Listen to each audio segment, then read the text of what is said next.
100 కోట్ల క్లబ్లోకి చేరిన తొలి హీరోయిన్గా సమంత రికార్డ్ సృష్టించారు.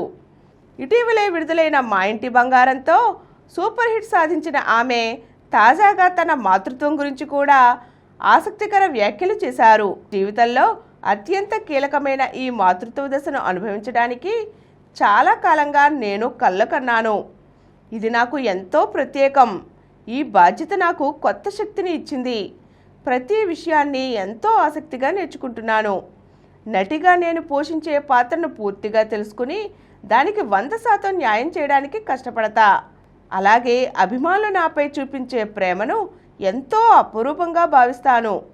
వారి ప్రేమ ఇలాగే కొనసాగుతుందనుకుంటున్నాను అని పేర్కొన్నారు.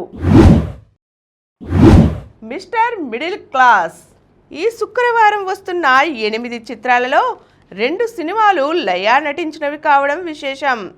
ఆమె హీరోయిన్గా నటించిన వదల, మిస్టర్ మిడిల్ క్లాస్ మరో 2 రోజుల్లో విడుదల కానున్నాయి. శ్రీకాంత్, లయ హీరోయిన్లుగా, రాజేంద్ర ప్రసాద్ ప్రధాన పాత్రలో జి నాగేశ్వర్ రెడ్డి రూపొందించిన family entertainer mister middle class pre release వేడుక జరిగింది.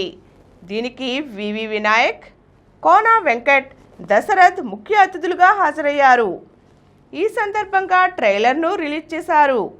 హీరో శ్రీకాంత్ మాట్లాడుతూ, వెంకటేశ్వర స్వామి పాత్ర లేకపోతే ఈ సినిమానే లేదు. అలాంటి గొప్ప పాత్ర రాజేంద్ర ప్రసాద్కు రావడం ఆయన అదృష్టం. ఈ చిత్రంలో ఆయన పాత్ర పెద్ద హైలైట్గా నిలుస్తుంది అన్నారు. మిడిల్ క్లాస్ వాళ్ళు పడే కష్టాలను వినోదాత్మకంగా చెప్పారు. ఈ సినిమాలో వెంకటేశ్వర స్వామి పాత్ర చెయ్యాలని అన్నప్పుడు నేను చాలా ఆలోచించాను. ఎన్టీఆర్ గారు పోషించిన పాత్రలన్నీ నాకు గుర్తొచ్చాయి. ఇలాంటి పాత్ర చెయ్యాలంటే చాలా భయం, భక్తి ఉండాలి. అందుకే ఈ పాత్రను గొప్ప నిష్ఠతో చేశానన్నారు రాజేంద్ర ప్రసాద్. ఈ కార్యక్రమం మీకు ఎంతో నచ్చింది కదా. ఇటువంటి మరిన్ని వీడియోల కోసం అనతి కాలంలోనే 21 కోట్ల వ్యూస్ సాధించిన సమరం ఛానల్కు సమర్పించు సమరం సినిమా ఛానల్కు సబ్స్క్రైబ్ చేయండి, లైక్ చేయండి, మీ ఫ్రెండ్స్కి షేర్ చేయండి. అలాగే ప్రక్కనున్న గంట సింబల్ని ప్రెస్ చేయడం మర్చిపోకండి.